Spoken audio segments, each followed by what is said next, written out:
kawan SAR Indonesia, selamat datang di podcast Basarnas, di mana sumber informasi dan sarana edukasi Balai Diklat Basarnas akan dihadirkan kepada kawan SAR Indonesia. Selama 60 menit ke depan, saya Cynthia Tengens akan memandu podcast ini dengan perbincangan-perbincangan menarik seputar Basarnas.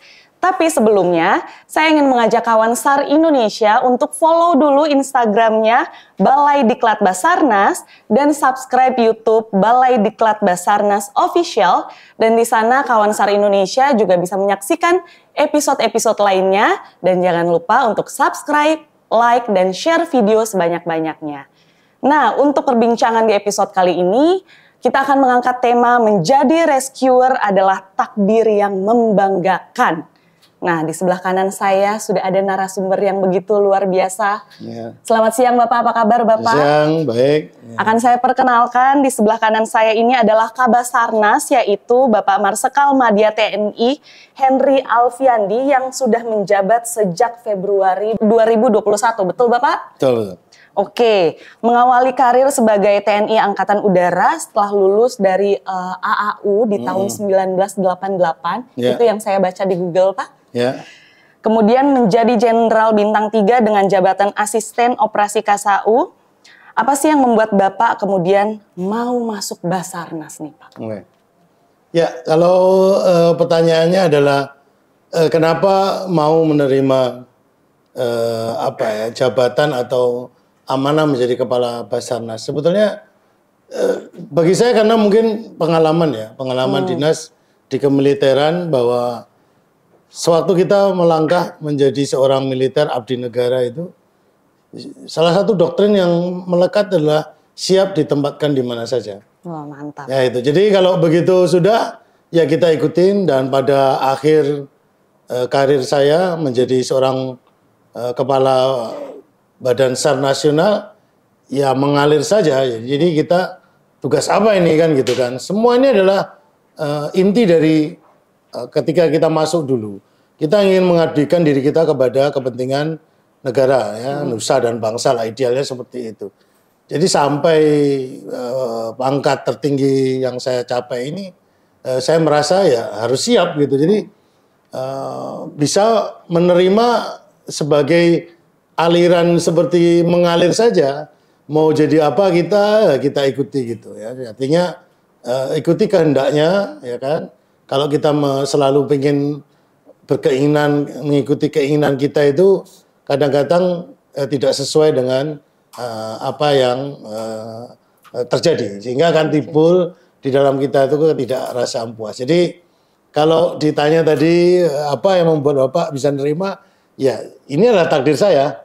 Gitu, takdir saya atau jalan hidup saya menjadi Kabasarnas, dan ini bagian dari kehendak dari Tuhan Yang Maha Kuasa. Oke, jadi gitu. Siap ditempatkan dan ditugaskan di mana saja ya Pak ya? Betul. Oke, bisa nggak Pak Bapak sedikit menceritakan tentang karir Bapak kan sejak 2021 kan Pak? Ya. Di Basarnas ini seperti apa Pak? Ya. Oke, pertama kali waktu itu saya tidak menyangka untuk bisa menjadi seorang kepala Badan SAR pada waktu itu, karena terakhir jabatan saya di militer itu sebagai asisten operasi. Asisten operasi itu adalah jabatan yang menurut saya di Angkatan Udara cukup bergengsi ya. Waktu itu menjadi asisten operasi itu bidang tugas Angkatan Udara di bidang operasional itu saya pegang. Nah, saya dapatkan promosi dan saya mendapat permintaan dari Panglima TNI untuk bersedia ditugaskan di Basarnas. Dalam pikiran saya, kenapa saya harus ke Basarnas gitu ya. Kalau saya lihat dari saya kan memiliki jenjang karir itu sudah saya ikuti semua dari staf, kemudian menjadi seorang pendidik gitu ya, kemudian di operasional, semua yang saya ikuti dan saya pengen ya berkarir itu terus sampai mulai dari awal sampai akhir itu di TNI Angkatan Udara. Kebetulan saya memiliki profesi kan di bidang korps itu penerbang ya, dan penerbang tempur begitu. Jadi idealnya lah saya masih bisa mengaplikasikan ilmu saya itu di bidang operasi udara kepada adik-adik saya atau kepada TNI Angkatan Darat. Tapi ya karena ini adalah sudah panggilan dan juga sudah perintah untuk mau atau ditempatkan menjadi seorang kepala badan. Nah, disitulah mulai saya harus memikirkan apa sih Basarnas itu, kemudian tugasnya apa sih. Nah, mulai dari situ saya sudah berpikir dan harus menyusun sebuah visi gitu ya. Visi Basarnas ke depan seperti apa gitu. Misinya itu apa, sasaran yang harus saya targetkan apa ya. Saya kalau mulai waktu itu saya menjabat 2,5 tahun tuh apa yang saya capai. Nah, seperti saat ini kan saya tinggal 3-4 bulan lagi mungkin memasuki masa purna tugas kan. Nah gitu. Apa yang sudah saya capai ini itu adalah dari bagian dari perencanaan saya. Perencanaan dulu harus begini. Kita masuk nanti saya menyampaikan apa. Nah waktu itu saya mendapatkan skep atau perintah menjadi kepala badan SAR nasional. Saya harus bisa mengajak anak buah saya yang tidak pernah saya kenal. Saya juga tidak pernah bertugas di Basarnas sebelumnya, tiba-tiba menjadi seorang kepala. Nah itu adalah sebuah challenge bagi saya. Saya tidak mau saya kalah dengan orang-orang asli ini ya, atau orang-orang pejabat-pejabat yang senior di Basarnas yang sudah berkecimpung dunianya di search and rescue gitu. Maka saya harus mempersiapkan diri. Membaca literatur, kemudian apa itu tugas search and rescue baik di dalam negeri, di luar negeri, kemudian membandingkan apa yang kita bisa bawa dan kita jadikan apa istilahnya jualan saya ya sebagai seorang pemimpin baru ini jualan saya apa. Akhirnya saya menemukan oh ya Basarnas tuh kalau orang minta tolong tuh apa sih yang harus cepat kan gitu. Nah, itulah. Maka saya canangkan waktu quick response. Jadi quick response adalah sebagai moto atau jiwa seorang search and rescue dalam memberikan jasa pencarian dan penyelamatan atau pertolongan begitu. Nah, quick response inilah yang harus bisa menjiwai kepada seluruh anggota saya nanti gitu. Dan dari quick response ini tentu kalau mau cepat ya mestinya apa? Ya kendaraannya harus bagus, pakaiannya juga harus siap, peralatannya dipakai siap. Nah, itu kita lihat ini sudah disiapkan belum gitu. Terus bagaimana prosedurnya begitu. Jadi sebelum waktu itu saya menjabat resmi saya sudah memikirkan itu semua. Dan ketika benar saya masuk ke Badan SAR Nasional, hal-hal apa yang ada dalam pikiran saya itu saya tuangkan, saya aplikasikan dan saya laksanakan hingga saat ini. Baik, gitu, Pak. kira-kira. Luar biasa ya ternyata perjuangannya dari yang belum mengenal begitu dalam Basarnas ini apa, kemudian Bapak mencari lagi, menggali lagi ilmunya, hingga timbul quick response itu ya Pak, di mana segala aspeknya harus menjadi pendukung yang maksimal. Baik, kalau dari Bapak sendiri, SAR itu apa sih menurut Bapak? Ya, SAR adalah layanan ya, sebuah layanan ya kita lihat search and rescue, di mana ketika kita bilang search and rescue adalah emergency. Bagi saya orang search and rescue adalah emergency. Emergency itu adalah cepat, tepat, ya kan, selamat kan begitu. Betul. Itu dari quick thinking kita berpikirnya apa tuh SAR itu ya, harus cepat, orang minta di SAR itu pasti minta dicari dan diselamatkan. That's it, itu aja. Nah, dari situ baru kita menjabarkan untuk bisa cepat tangga, cepat itu orangnya bagaimana dilatih, dididik, ya kan, diberikan sense gitu kan, diberi peralatan yang terbaik gitu kan. Nah, bagi saya itu sih perjuangan kita itu semangat kita itu adalah menyelamatkan jiwa manusia gitu loh. Nggak ada lagi kita bukan mencari harta karun, kita bukan menyelamatkan aset gitu. Bukan, kita adalah menyelamatkan manusia. Nah ini dulu, jadi saya harus memberikan penekanan atau doktrin-doktrin kepada bawahan atau anak buah saya atau tim kerja kita, yaitu bisa saja TNI dan Polri, ketika melakukan operasi SAR atau Search and Rescue, itu adalah kita masuk terjun kepada dunia kemanusiaan.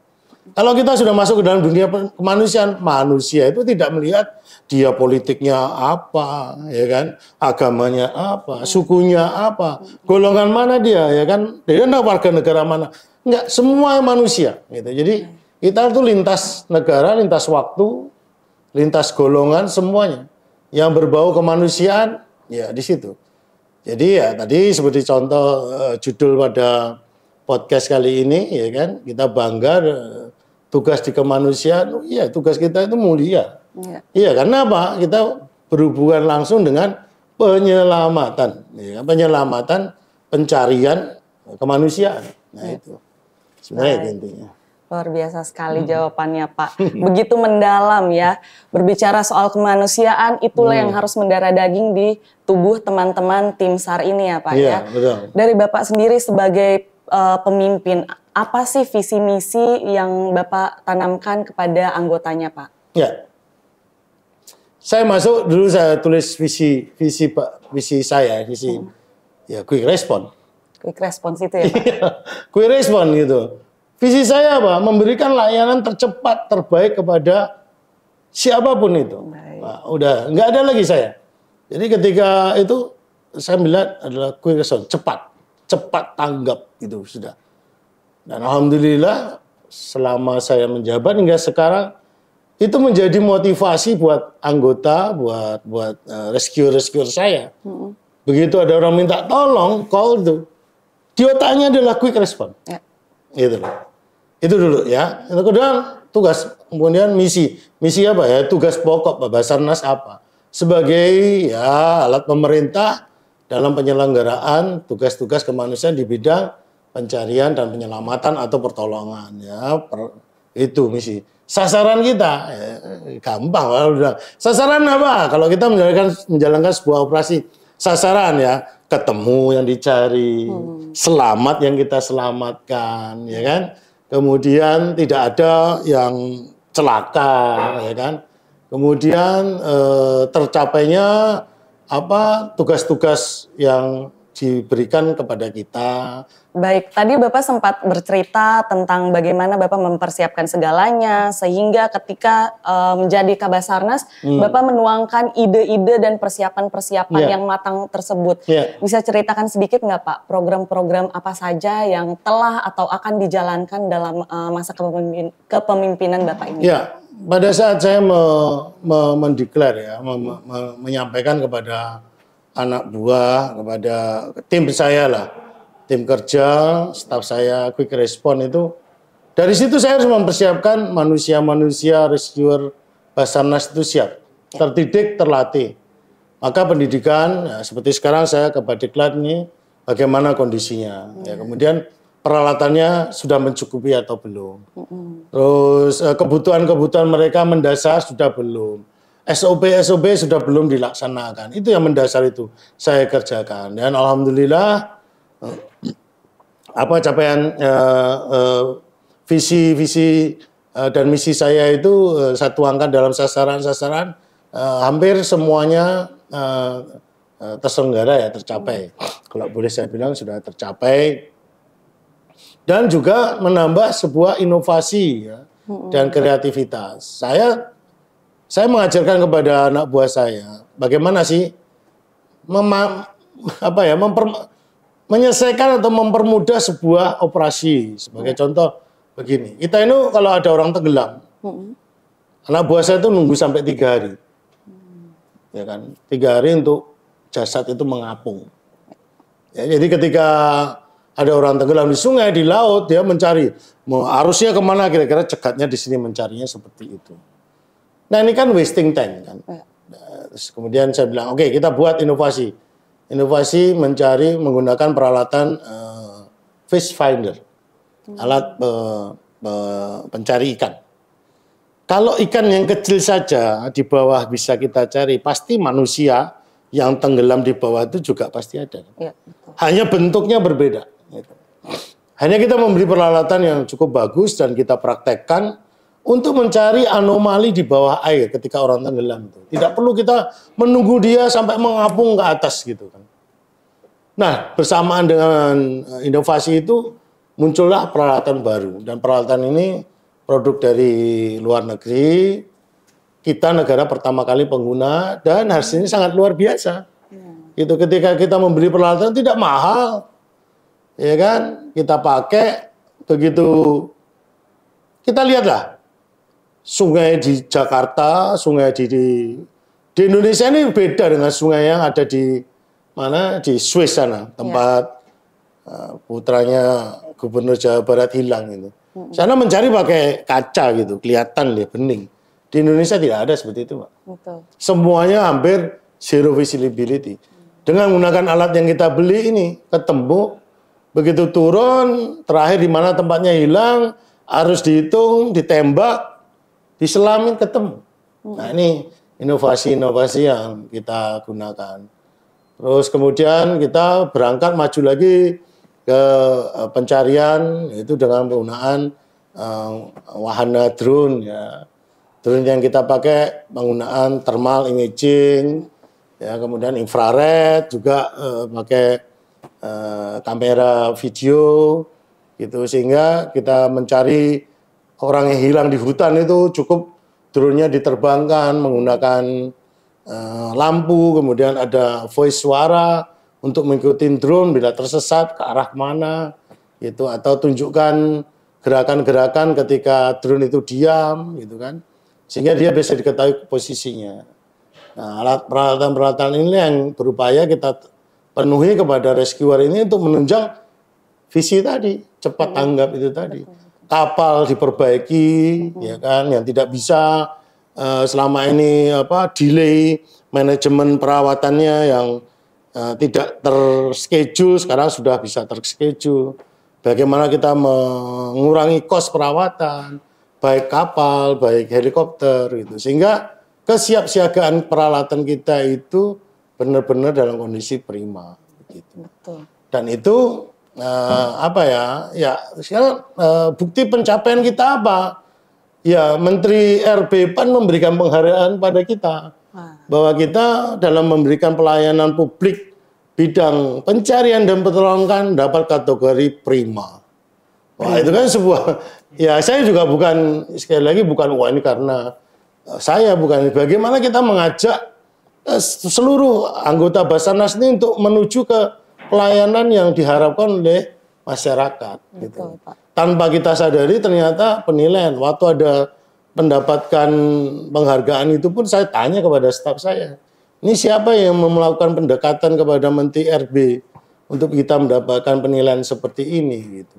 Seolah-olah saya tidak percaya, memang tidak percaya kok mendapatkan penilaian gitu. Kapan dinilainya, kapan kita nggak tahu. Ternyata setelah saya tanyakan mereka itu membuatkan survei, melakukan tanya jawab, itu bagaimana lembaga di bawah RB PAN ini melakukan tugas di bidangnya masing-masing dan bagaimana masyarakat menerima jasa layanannya sampai disurvei seperti itu. Baik. Ya alhamdulillah, mudah-mudahan ini bisa terus dipertahankan dan Basarnas akan selalu menjadi badan yang bisa dibanggakan bagi masyarakat Indonesia. Amin, luar biasa sekali. Yeah. Kita jadi tahu nih dalamnya seperti apa, bagaimana pergerakannya dan apa saja usaha-usaha dan inovasi yang dilakukan oleh teman-teman Basarnas untuk melayani publik dengan secara maksimal dan secara baik. Baik, terima kasih Bapak. Nah, saya ingin tahu Pak, apa sih Pak aspek yang paling menantang nih dalam tugas seorang rescuer dan bagaimana cara para rescuer ini seharusnya bisa menangani tantangan-tantangan tersebut? Ya, tugas yang paling menantang ketika kita mendapat panggilan emergencies ya, kedaruratan itu adalah dipikir pola pikiran bagaimana orang yang minta pertolongan itu atau yang diminta ditolong itu selamat. Ya. Bermain dengan waktu. Ya, sebagai contoh waktu itu kapal selam Angkatan Laut itu dideklar 72 jam. Ya. Oksigen akan habis, artinya 3 hari. Dalam waktu 3 hari itu Basarnas berupaya untuk bisa menemukan, bisa memberikan layanan secepatnya itu. Walaupun kita memiliki keterbatasan. Nah itu kan, jadi kita itu berpikir layaknya sebagai korban. ya. Kalau kita sudah bisa merasakan bagaimana korban ingin cepat mendapatkan pertolongan, maka semangat kita untuk memberi itu akan semakin terpacu. Gimana caranya? Di mana mereka ketemunya, di mana sudah mereka makan apa belum? Kondisinya lemas apa tidak? Misalnya di pergunungan misalnya, atau di reruntuhan, gitu. Nah, ini hal demikianlah yang menjadi challenge, yang menjadi sebuah target yang harus dicapai gitu.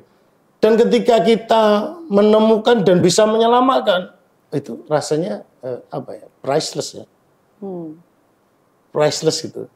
Secara tidak langsung kan kita menjadi hero-nya orang itu kan. Betul. Ya, seperti orang yang dalam reruntuhan itu 3 hari bisa bertahan tanpa makan, tanpa minum.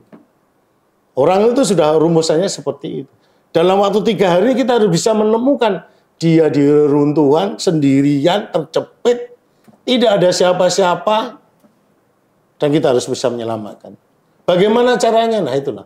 Makanya saya tadi bilang, peralatan atau device ya untuk bisa mencari orang yang masih hidup itu menjadi target nomor 1. Kemudian teknik cara penyelamatannya menjadi sebuah tantangan, ya kan? Itu. Kemudian orangnya pada gempa Cianjur itu anak buah saya 3 hari 3 malam hampir kurang tidur. Dan itu sudah biasa. Makanya setiap 3 hari petugas kita uplus. 1 hari dia off, istirahat penuh, hanya tidur, makan, tidur. Hari keempat, 5 berangkat lagi melakukan itu. Kenapa? Mulai datang dari pagi, siang, sore, malam istirahat sebentar, paginya berangkat 3 hari udah habis itu tenaganya. Nah ini yang kayak hal-hal seperti ini yang membuat kita challenge ya, tantangan kita itu, siapa lagi nih, ketemu apa lagi. Begitu lewat masa 3 hari, 4 hari, harapan untuk ketemu orang hidup itu semakin meninggi, turun ya. Menemukan yang masih hidup itu jadi hopeless nih. Yang akan kita cari adalah sekarang tantangan berikutnya, mencari orang yang hilang ketemu. Ya kan? Ya, tentu ketemunya ya mungkin mudah-mudahan bisa hidup gitu kan. Nah itu sampai hari akhir kita bisa lihat pengalaman di Cianjur itu badan yang masih tinggal sendirian mencari jasad yang hilang di rumah makan Sinta itu ya Basarnas. Lainnya sudah pulang, kita masih ada di situ. Kenapa? Karena harapan keluarga di situ masih pengen menemukan di mana itu sampai batas sampai 35 hari, hari ke-35, hari ke-40 kita tutup. Padahal operasi kita itu hanya berlaku 7 hari satu minggu saja. Gitu ya. Inilah ya kalau ditanya tantangan apa, challenge-nya apa ya seperti itu. Ketemu orang yang dicari dan selamat. Itu ya, hal yang paling menyenangkan dan membahagiakan pasti ya Pak. Pasti, iya. Itu bisa kita rasakan tuh anggota rescuer kalau mencari orang kapal yang mati mesin. Ya, di sebuah 3 hari nggak pulang gitu. Ternyata mati mesin, nyari kita tidak tahu di mana, ketemu dan orangnya masih bisa survive. Wah itu luar biasa. Luar biasa. Bahkan anggota kami diterima di kampung itu udah kayak pahlawan itu. Ya, diberi apa saja, ucapan terima kasih kepada rescuer kami. Gitu. Baik Pak, luar biasa berarti menjadi seorang rescuer tidak hanya sebuah pekerjaan saja, tapi juga tempat memikul harapan para keluarga di mana mereka mencari keluarganya dalam keadaan-keadaan yang sangat genting ya Pak ya. Nah kalau sekarang saya ingin tanya perasaan Bapak nih Pak. Apa rasanya Pak setiap hari Bapak pergi bekerja dengan mengetahui ada pihak atau suatu peristiwa yang membutuhkan teman-teman untuk mencari dan menolong, yang otomatis pasti dalam keadaan emergensi. Ya, ya keseharian saya itu tiap hari baca berita, Pak. Laporan dari UPT ya, atau unit pelaksana di daerah itu. Laporan ada apa, ini ada apa, siapa yang hilang, siapa yang tenggelam, siapa yang ada dicari, siapa yang runtuh, itu respon seperti itu. Kalau dibilang perasaan ya selalu berdoa saja. Mudah-mudahan tidak ada kejadian yang luar biasa.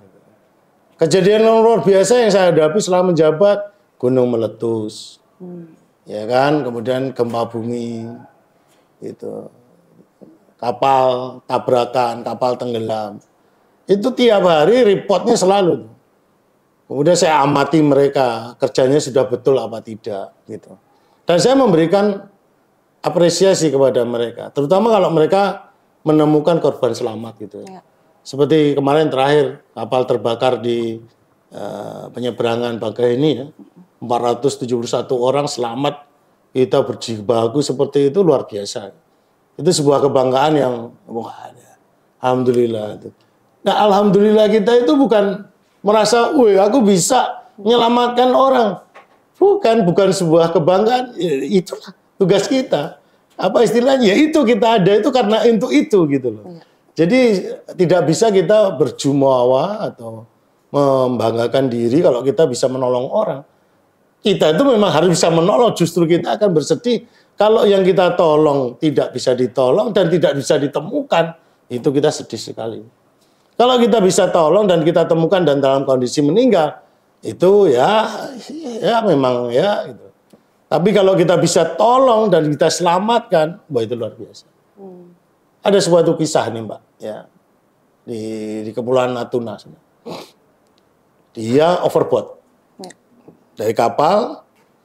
Dia tahu bahwa kapalnya ini orangnya tidak melihat dia jatuh karena dia di belakang. Mesin kapalnya bunyinya klotok, dia teriak kayak apapun nggak akan kepanggil. Nah orang ini mengapungkan diri 4 hari. Ya, kemudian melihat sebuah pulau itu, dia minggir ke pulau itu dan dia survival di situ. Tim kita dari Basarnas Natuna ini mencari dan dengan insting dia, orang ini seorang pelaut, orang ini seorang yang sudah biasa lewat situ, pasti dia tahu arusnya kemana dan dia cari. Hari ke-7 ketemu dia ada di pulau itu dan diselamatkan. Dan sekarang orang itu ya kan dipanggil dan diajak bekerja di Basarnas dan dia dengan 100% dia mau mengabdikan dirinya di Basarnas. Ketika ditanya kenapa kamu mau kerja di Basarnas, karena saya masih hidup ini karena adanya Basarnas yang mencari saya. Maka saya berhutang budi untuk orang-orang yang hilang di laut, yang tenggelam di laut. Saya harus bisa menyelamatkan mereka seperti Basarnas menyelamatkan nyawanya.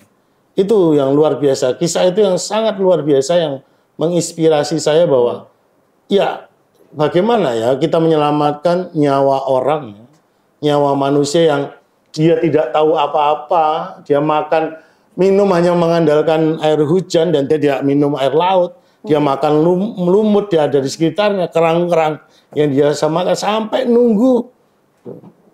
Dan insting dari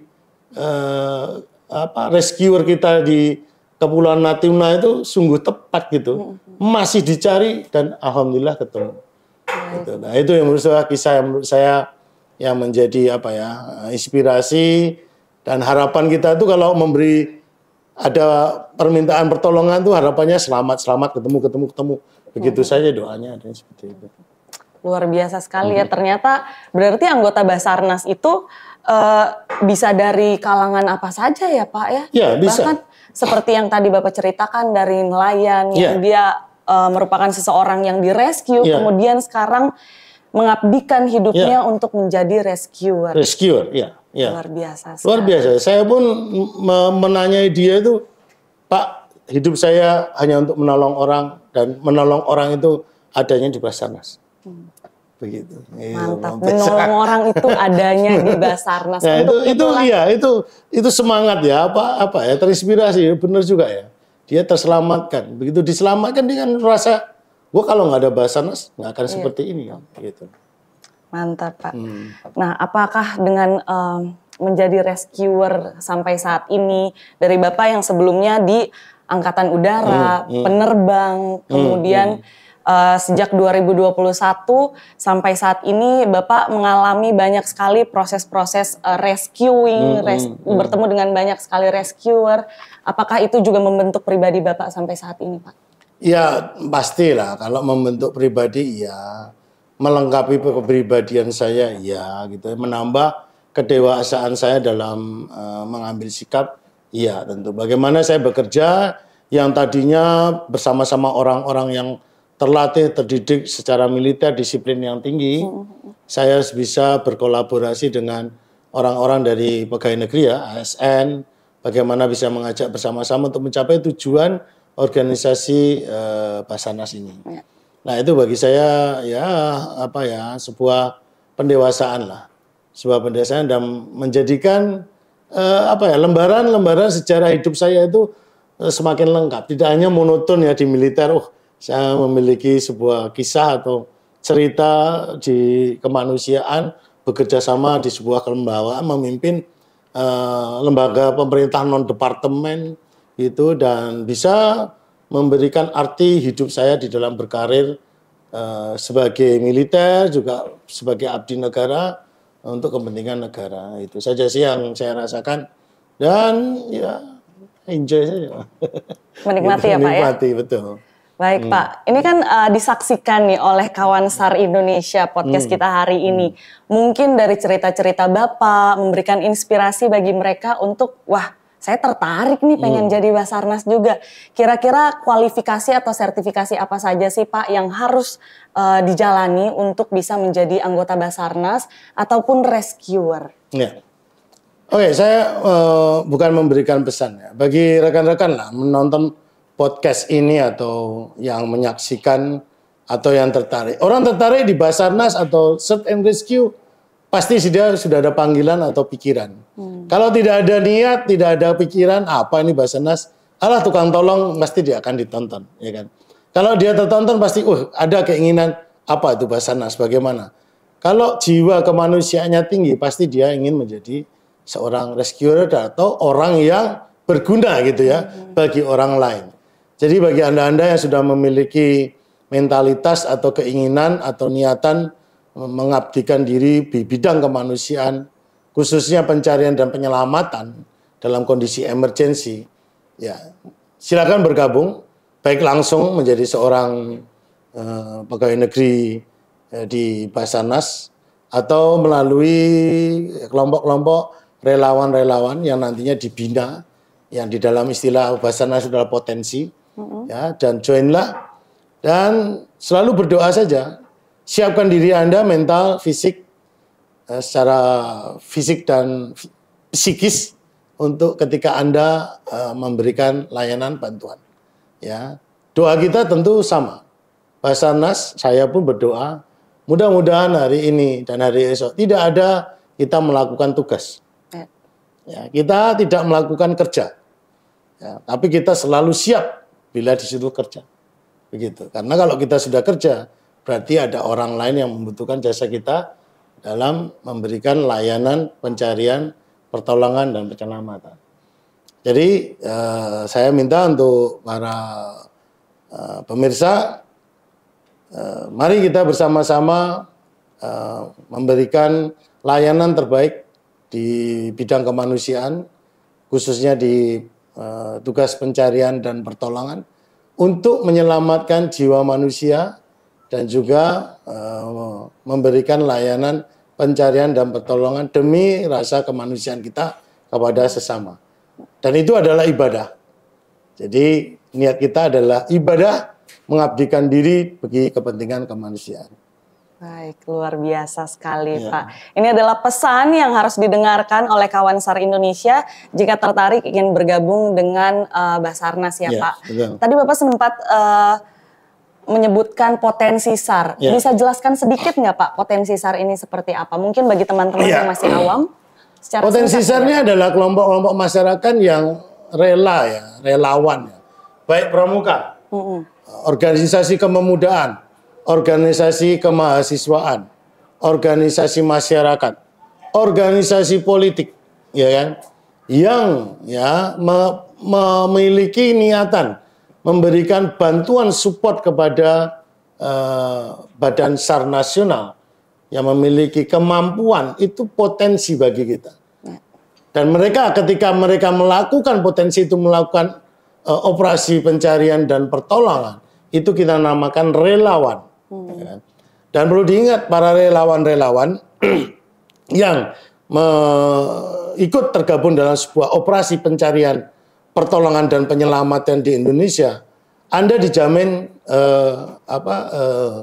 keselamatan bila ada kecelakaan kerja atau bahkan kematian, Anda mendapatkan seperti dalam tanda kutip seperti asuransi jaminan keselamatan jiwa dan kesehatannya. Baik. Jadi kita bertanggung jawab juga, tidak hanya sekedar minta bantuan, tetapi ketika di dalam misi pencarian pertolongan mendapatkan risiko mungkin celaka, mungkin terpleset, mungkin dia harus ke rumah sakit karena operasi itu kita tanggung pengobatannya, demikian. Baik. Jadi ini sebuah imbal balik jaminan yang kita berikan kepada masyarakat. Dan ini yang membuat para relawan atau potensi satu semakin tertarik ya untuk bisa memberikan bantuannya kepada kita. Dan terus terang memang Basarnas ini sangat kurang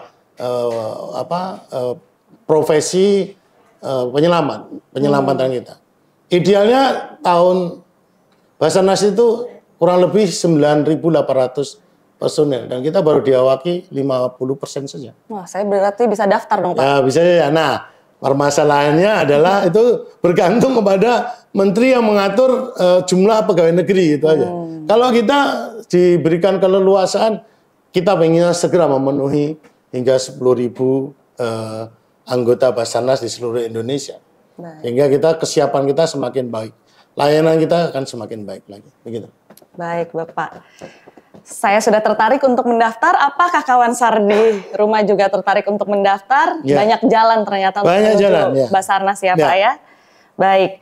Bapak, apa sih kualitas terpenting seorang rescuer menurut Bapak? Kualitas penting adalah jiwa kemanusiaannya tinggi. Tuh. Tidak ada lagi. Dia tidak melihat sekali lagi suku, agama, ras dari mana dia berasal. Hanya satu. Menyelamatkan manusia siapapun, warna kulitnya apa, agamanya apa, politik pahamnya apa, tidak ada. Semuanya murni membantu orang untuk menyelamatkan manusia, baik masih hidup ataupun yang sudah tiada. Baik. Singkat, padat, dan jelas. Dan begitu mengena di hati, Pak. Ya, tentu. Untuk Bapak sendiri, apakah Bapak bangga, Pak, menjadi seorang rescuer? Ya, tentulah. Ya, pasti semua itu. Karena apa? Kebanggaan itu adalah rasa syukur ya. Ya, oh iya, saya ternyata sekarang saya bertugas menjadi seorang kepala badan SAR gitu ya. Yang tugas saya memberikan layanan pertolongan dan penyelamatan kepada pencarian kepada orang-orang yang membutuhkan seluruh Indonesia. Dan bahkan di luar negeri saya menjadi chairman se-Asia Pasifik itu. Dipercaya lembaga saya memimpin lembaga SAR di seluruh Asia Pasifik saat itu, ya tentu kita bangga dan bisa membawa nama harum bangsa kita Indonesia. Ya, dan kita ini nomor 4 loh seluruh Asia Pasifik di bidang pencarian pertolongan versinya ICAO, International Civil Aviation Organization, kita nomor 4 di dunia. Pengakuannya negara-negara di Asia Pasifik. Jadi membuat saya merasa bangga dan bisa memberikan arti kepada organisasi yang saya pimpin dan juga bisa membawa anak buah saya untuk menuju sasaran tugas Basarnas yang lebih baik lagi. Baik, Pak. Gitu. Satu pertanyaan terakhir, Pak. Boleh. Harapan Bapak untuk Basarnas ke depannya? Ya, harapan Basarnas ke depan saya tentunya ingin Basarnas itu lebih modern lagi. Seperti yang diinginkan oleh Bapak Presiden Joko Widodo, Basarnas ini memiliki peralatan yang latest model. Ya. Tidak ketinggalan di peralatan canggih dan tidak ketinggalan dengan negara lain. Negara luar itu menilai kita, manusia kita berkualitas di bidang pencarian dan pertolongan dan rasa empati bangsa Indonesia itu besar. Hanya kita harus bisa mengikuti perkembangan zaman, teknologi pencarian dan pertolongan atau penyelamatan ini secara cepat. Harapan saya itu semoga Basarnas ke depan lebih maju dan lebih baik lagi dan dicintai, ya kan, dan juga dibanggakanlah. Artinya begini, bukan berarti kita berdoa mereka meminta tolong pada kita. Ya. Bahwa Basarnas memang pantas untuk diandalkan di bidang pencarian dan penyelamatan pertolongan kepada siapapun. Dan Indonesia dan menjadi lembaga Basarnas mendunia. Baik, itu harapan saya itu. Itu harapan Bapak. Semoga terwujud dengan baik. Amin. Semoga Basarnas juga bisa menjadi badan yang membanggakan bagi Indonesia dan juga terus bisa diharapkan bagi masyarakat Indonesia. Terima kasih banyak Bapak untuk kehadirannya, untuk perbincangannya yang sangat seru. Jangan lupa untuk kawan SAR Indonesia, kalian tetap menyaksikan podcast Basarnas di episode-episode selanjutnya, tentu saja dengan tema-tema menarik lainnya. Dan jangan lupa juga follow Instagram Balai Diklat Basarnas dan subscribe YouTube Balai Diklat Basarnas Official. Sampai jumpa. Terima kasih banyak, Pak. Terima kasih, sama-sama.